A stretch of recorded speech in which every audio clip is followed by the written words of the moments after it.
Hello everybody, it's Don Antonio again for another episode at the Cigar Castle. We're located at 56th and Fowler and Temple Terrace in Tampa, Florida.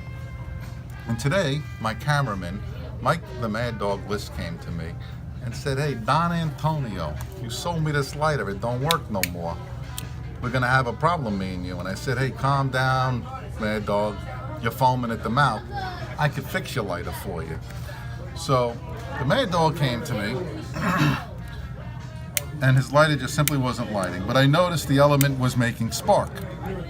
So I turned the Mad Dog's lighter upside down and I noticed some screws. I thought I might have to remove them, but I know with an adjustment like this I could pull out the handle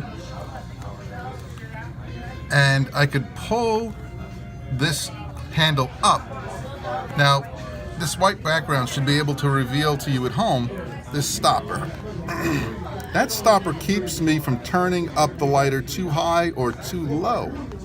But in this case, it wasn't turning up high enough. I just simply rotate the lighter to the next highest setting and reinsert this cap. And now I have all this space, new space, to turn the lighter up. And when I go to light the lighter, look at that nice strong flame. Now the Mad Dog don't have to hurt me. That makes Don Antonio very happy. All right, join us next time where I'll show you how to properly set up a humidor, or that is to say, the right way to set up a humidor. Thank you.